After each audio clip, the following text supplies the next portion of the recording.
नमस्कार, good morning. सुबह के बज चुके हैं 7:30। मंगलवार का दिन है और आप देख रहे हैं न्यूज 18 पर उत्तराखंड एक्सप्रेस।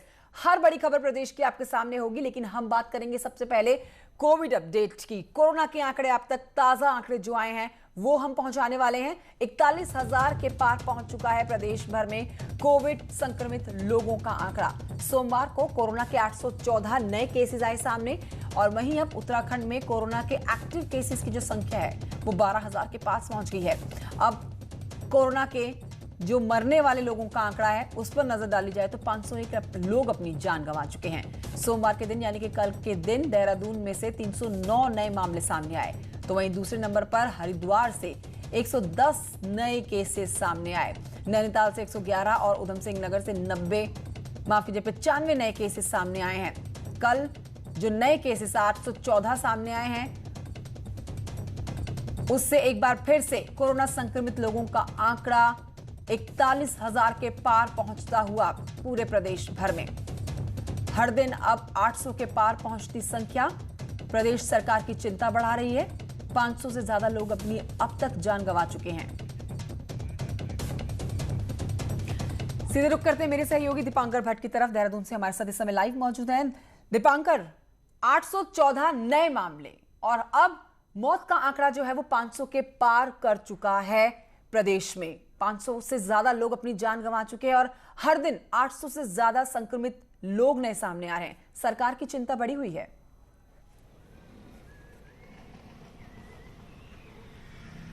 हाँ बिल्कुल, आज भी मुख्यमंत्री कोरोना के हालात की एक समीक्षा कर सकते हैं। हालांकि बैठक अभी तय नहीं है, लेकिन चिंता इसी बात को लेकर है कि खासतौर पर मैदानी डिस्ट्रिक्ट्स में जो नंबर आ रहा है और पिछले कुछ दिन में अगर आप एवरेज नंबर देखेंगे तो वो एवरेज नंबर 1,000-1,500 के आसपास का, 2,000 तक भी एक दिन में केस आए। और ऐसे में चिंता इस बात की कि लगभग 12 से 14 डेथ का एक एवरेज बना हुआ है उत्तराखंड में। तो मौत के आंकड़े को किस तरीके से रोका जाए, इन्फेक्शन को किस तरीके से रोका जाए, तो मुख्यमंत्री आज इस बात की समीक्षा कर सकते हैं। इसके अलावा बात रही स्वास्थ्य विभाग की, स्वास्थ्य विभाग का ये कहना है कि आईसीयू बेड फुल होने की जो बातें सामने आ रही हैं उसको लेकर थोड़ा कंफ्यूजन है कि आईसीयू बेड में बहुत गंभीर मरीजों को ले जाया गया है। ऑक्सीजन एडेड जो बेड है जिनमें ऑक्सीजन लगी है, खासतौर पर कोरोना पेशेंट के सामने जो बड़ा चैलेंज आ रहा है या जहां उन्हें गंभीर बीमारी से जूझना पड़ रहा है वहां पर ऑक्सीजन की कमी एक बड़ी वजह है। तो ऑक्सीजन बेड की पूरी व्यवस्था है। इसके अलावा टेस्टिंग बढ़ाने के लिए ट्रूनेट मशीनें की 20 से ज्यादा ट्रूनेट मशीनें और मांगी गई हैं। वहीं एम्स ऋषिकेश के पास आने वाले दिनों में 130 और वेंटिलेटर पहुंच सकते हैं। यानी स्वास्थ्य विभाग का दावा यह है कि हमारी तरफ से व्यवस्थाएं पूरी है, लेकिन नंबर जिस तरीके से बढ़ रहा है वो लगभग अगर पिछले 10 दिन की बात करें तो 12,000 के आसपास के एक्टिव केसेस बने हुए हैं और 40,000 का आंकड़ा फिलहाल पार हुआ है। तो और एक राहत की बात जो राज्य सरकार के लिए सबसे बड़ी अभी तक है वो ये कि पहाड़ी डिस्ट्रिक्ट्स में अभी नंबर रेज होना शुरू नहीं हुआ है उस तरीके से जैसा मैदानी डिस्ट्रिक्ट्स में है। दीपांकर, लेकिन चैलेंजेस की अगर बात करें तो चैलेंजेस बेसिकली कहाँ आ रहे हैं सरकार के लिए? गाइडलाइंस इन्होंने जारी कर दी, लोगों से खुद से सतर्कता करने की इन्होंने बात कर दी और हर कदम फूंक फूंक कर रखा जा रहा है। तो फिर ऐसी कहाँ पर गलती हो जा रही है कि इतने ज्यादा नंबर ऑफ पॉजिटिव लोग हर दिन अब सामने आ रहे हैं? और ये भी मानकर चला जा सकता है कि अब आने वाले कुछ और टाइम जो है बल्कि वो और क्रूशियल रहने वाले हैं और इसी तरह संख्या जो है वो पार जाने वाली है 40,000 के।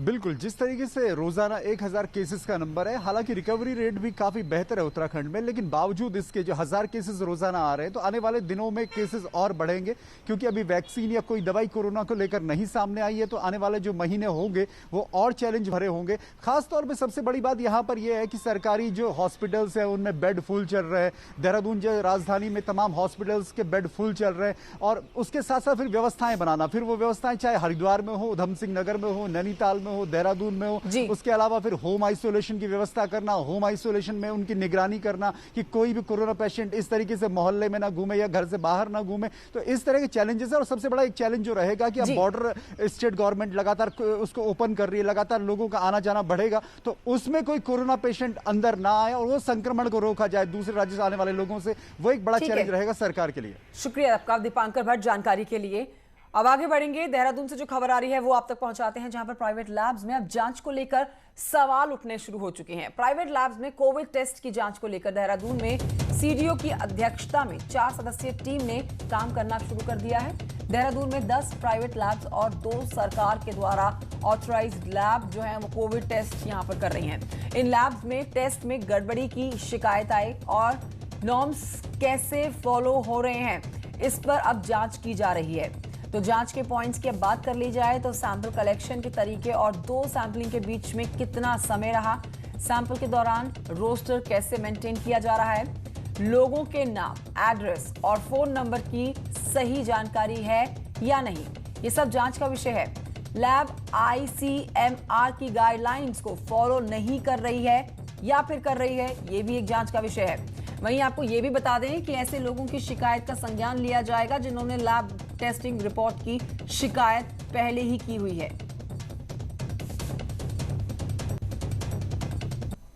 जिलाधिकारी महोदय ने कमेटी मेरी अध्यक्षता में गठित की है, जिसमें हमारा मेन उद्देश्य जो मुख्य सचिव महोदय का है कि हम चेक करें कि जो भी ICMR के नॉर्म्स हैं, चाहे वो रेगुलर फ्यूमिगेशन का हो या उनको जो भी अपने क्वालिटी कंट्रोल का हो या किस प्रकार से उनको अपनी शिफ्ट चलानी है टेस्टिंग की, वो सब हम लोग देखें। इस कमेटी में इनफैक्ट 2 मेडिकल पर्सनस को भी इसी दृष्टिगत रखा भी गया है।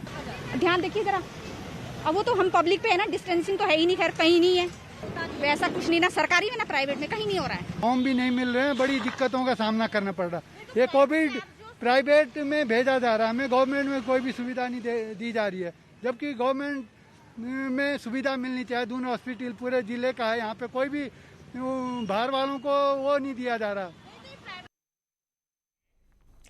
कई महीनों के इंतजार के बाद टिहरी झील में आज से बोटिंग की गतिविधियां शुरू हो जाएंगी। इसी पर आपको बता दें कि टाडा की ओर से बोटिंग गतिविधियों के लिए गाइडलाइंस जारी कर दी गई हैं। बोटिंग में कोविड की गाइडलाइंस का पालन किया जाना बेहद जरूरी होगा।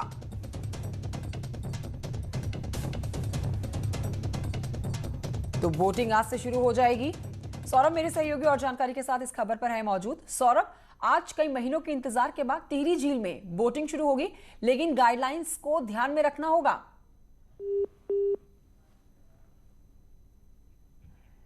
सौरभ से हम संपर्क साधने की कोशिश करेंगे दोबारा से, लेकिन आपको बता दें ये एक लंबा इंतजार जो है ना सिर्फ प्रदेशवासियों का बल्कि बाहर दराज से जो लोग घूमने आते हैं प्रदेश के अंदर, उन सबका इंतजार आज खत्म हो रहा है। कई महीनों के बाद बोटिंग टिहरी झील में शुरू हो जाएगी।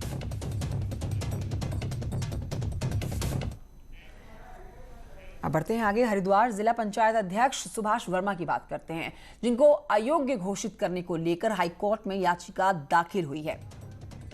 हाईकोर्ट आज इस मामले में सुनवाई करने वाला है। हरिद्वार के अरविंद कुमार ने याचिका दाखिल करके कहा कि जिला पंचायत हरिद्वार सुभाष वर्मा के गांव आसफ नगर की मतदाता सूची में नाम है और उस गांव को नगर निगम में शामिल किया जा चुका है।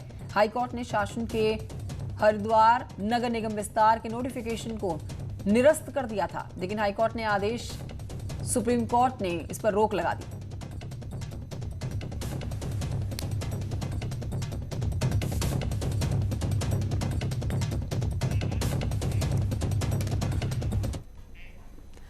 कोरोना काल के बीच में त्रिवेंद्र सरकार ने सरकारी भर्ती प्रक्रिया को तेज करने के निर्देश दिए हैं।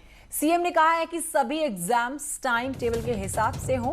साथ ही त्रिवेंद्र रावत ने अधिकारियों को कहा कि आयोगों को ऑनलाइन प्रस्ताव भेजने की व्यवस्था की जाए।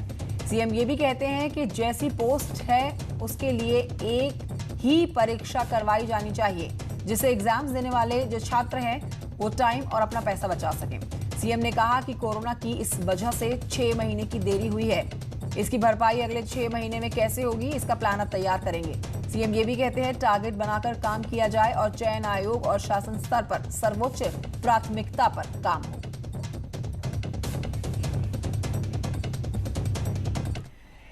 तेईस सितंबर को होने वाला एक दिन का विधानसभा का सत्र, जिस पर अब हम बात करेंगे, और दिनों दिन इस पर हंगामा भी जोरदार रहने वाला है। विपक्ष एक दिन के एक सत्र को लेकर सत्ता पक्ष पर सवाल खड़े कर रही है। सरकार जनता के सवालों का जवाब देने से बच रही है और इसीलिए उसने कोविड की आड़ में सत्र की अवधि जितनी कम हो सकती है वो करती है। आपको यह भी जानकारी दें कि विधानसभा सत्र में करीब 7 विधायक ही सदन में नजर आएंगे, क्योंकि नेता प्रतिपक्ष इंदिरा हृदयेश विधायक हरीश धामी कोरोना पॉजिटिव हैं। आप देखिए बीजेपी के अन्य किस्म की बैठकें लगातार हो रही, जहां 300 और 250 लोग हैं, उनके मंत्री मीटिंगें कर रहे हैं, उनके अन्य कार्यक्रम लगातार चल रहे हैं, लेकिन केवल विधानसभा सत्र के लिए कोविड का बहाना किया जा रहा है। हम ये चाह रहे हैं कि जब एक दिन का हो सकता है तो इन्हीं शर्तों के साथ, इन्हीं नियम के साथ ये 3 दिन का भी हो सकता था, 1 हफ्ते का भी हो सकता था। वर्तमान की जो परिस्थिति को देखते हुए हमारे कल जो कार्यमंत्रणा की जो समिति की बैठक हुई थी, उसमें निर्णय लिया गया था कि वर्तमान स्थिति को देखते हुए, देशकाल परिस्थिति को देखते हुए इसको 1 दिन का कर दिया जाए। तो सभी माननीय सदस्य जितने कार्य समिति के सदस्य थे उनकी अपनी सहमति बनी थी। 2 घंटे की नमाज की छुट्टी पर पूर्व सीएम हरीश रावत ने पहली बार चुप्पी तोड़ी।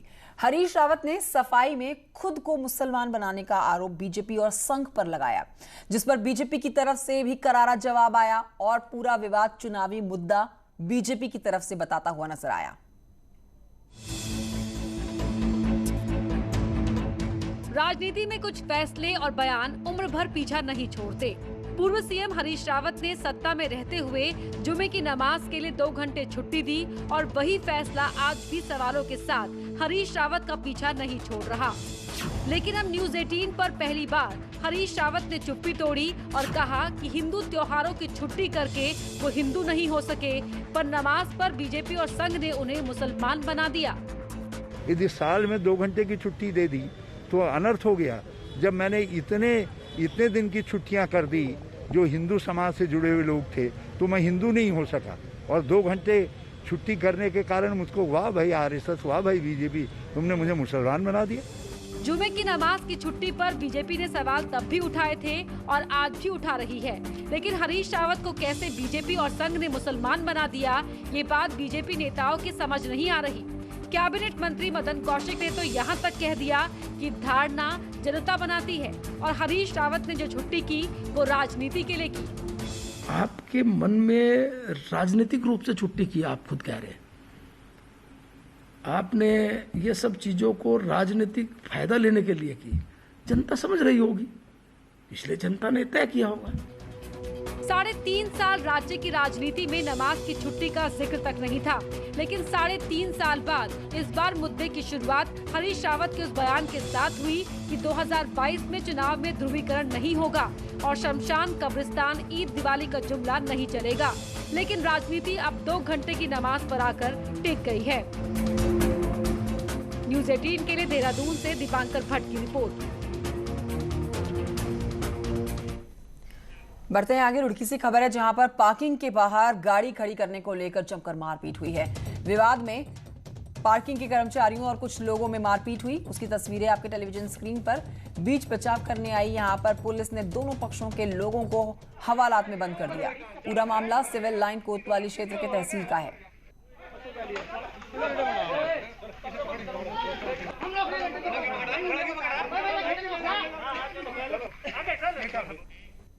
वेलकम बैक, आप देख रहे हैं उत्तराखंड एक्सप्रेस। हरिद्वार से खबर जहां पर हर की पैड़ी से होकर बहने वाली गंगा धारा को स्क्रैप चैनल वाले शासनादेश का मुद्दा एक बार फिर से गरमाने लग गया है।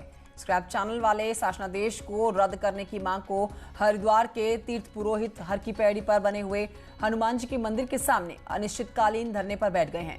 तीर्थ पुरोहितों का कहना है कि कांग्रेस सरकार के द्वारा गंगा को स्क्रैप चैनल वाला शासनादेश जारी करने के बाद से ही हरिद्वार का तीर्थ पुरोहित समाज इसका विरोध कर रहा है और अब बीजेपी सरकार को भी 3 साल हो गए हैं, लेकिन अभी तक ये शासनादेश रद्द नहीं किया गया। लेकिन इतने समय के इंतजार के बाद, बार बार विश्वास लेने के बाद और सरकार से विश्वास सुनने के बाद भी जब ये कार्य नहीं हुआ, तो आज मजबूरन हमें समाज के साथ यहाँ इस कोरोना काल में भी यहाँ माँ गंगा के उचित सम्मान और उचित स्थान के लिए यहाँ बैठना पड़ा। बढ़ते आगे नैनीताल जिले से खबर जहां के धारी ब्लॉक में अवैध निर्माण का मामला सामने आया है। गांव के रास्ते पर एक युवक ने जबरदस्त जबरन बिल्डिंग बना डाली है, जिससे गांव का रास्ता बंद हो चुका है। एसडीएम ने उनके नेतृत्व में प्रशासन की टीम जब अवैध निर्माण को गिराने के लिए पहुंची तो कब्जेदार ने न सिर्फ विरोध किया बल्कि प्रशासनिक टीम के खिलाफ सोशल नेटवर्किंग साइट पर पैसे मांगने का आरोप भी लगा डाला। इसके बाद प्रशासनिक टीम ने कब्जेदार खीम सिंह के खिलाफ मुकदमा दर्ज कर लिया।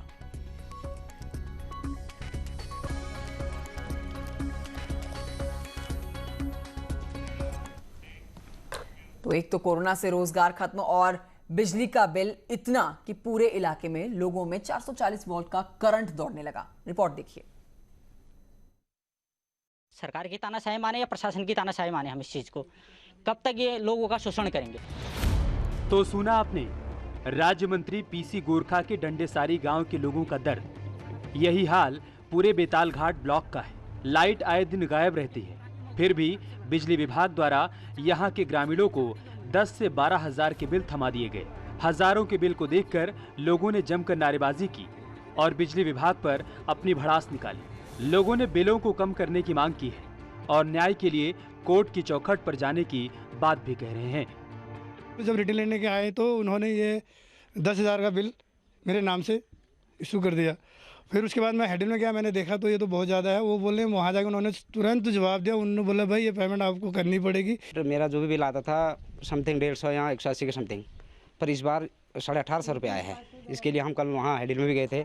हमने पूछताछ की, उनका एक ही जवाब, भैया ये बिल तो आपको पे करना पड़ेगा। ऐसा नहीं है कि इन लोगों ने कई महीनों से बिल नहीं दिया है। हर महीने बिल जमा करने के बाद हजारों का बिल देखकर ग्रामीणों में गुस्सा है, तो वहीं विभाग बिलों को जमा करने का दबाव डाल रहा है और इसके पीछे अपना अलग ही तर्क दे रहा है। दो चीज़ें एक साथ हुई, एक तो काफ़ी समय का बिल आया, दूसरा रीडिंग प्रॉपर होने लगी है। इस कारण बिल लोगों को ऐसा महसूस हो रहा है ज़्यादा आए हैं, परंतु फिर भी हम अपने आप कैंप लगा करके अलग जगह पे जहाँ विभिन्न गाँवों में जो भी संभव है उतना रिलीफ उनको दे रहे हैं। बहरहाल जनता कोरोना काल में रोजी रोटी की जुगत में लगी है, लेकिन इन बिलों ने घर चलाने के संकट को और भी बढ़ा दिया है। आम से लेकर खास तक सभी लोग इन बिलों से परेशान हैं। ये गांव आम नहीं खास इस वजह से है कि ये राज्य मंत्री का गांव है, लेकिन इस तरह के जो बिल हैं लोगों के, वो यहाँ पर 8 से 10, 10 से 20 हजार तक के थमा दिए गए हैं। यहाँ तक कि जो कुटीर उद्योग है उनके भी जो भारी भरकम बिल इन लोगों को थमा दिए गए हैं। अब इन लोगों की गुहार है कि जो सरकार है वो इनकी बात सुने, ताकि जो लॉकडाउन में इनकी कमाई खत्म हुई है, उनके जो ये इस तरह के जो बिल आए हैं उनमें भी कमी की जा सके। वीरेंद्र बिष्ट, न्यूज़ 18, बेताल घाट, नैनीताल। उत्तराखंड की राज्यपाल बेबी रानी मौर्य की बात करते हैं, जिनको सोमवार को भगवान बद्री विशाल के दर्शन करते हुए देखा गया। वैश्विक कोरोना महामारी से जल्द देशवासियों को निजात दिलाने के लिए भगवान बद्रीश से प्रार्थना करती हुई नजर आई और इस दौरान राज्यपाल के पति भी उनके साथ मौजूद रहे। पूजा के बाद राज्यपाल बेबी रानी मौर्य ने माणा स्टैंड पहुंचकर जिला प्रशासन के द्वारा चयनित जिले के 30 मेधावी छात्रों को जियो के स्मार्टफोन्स भी दिए।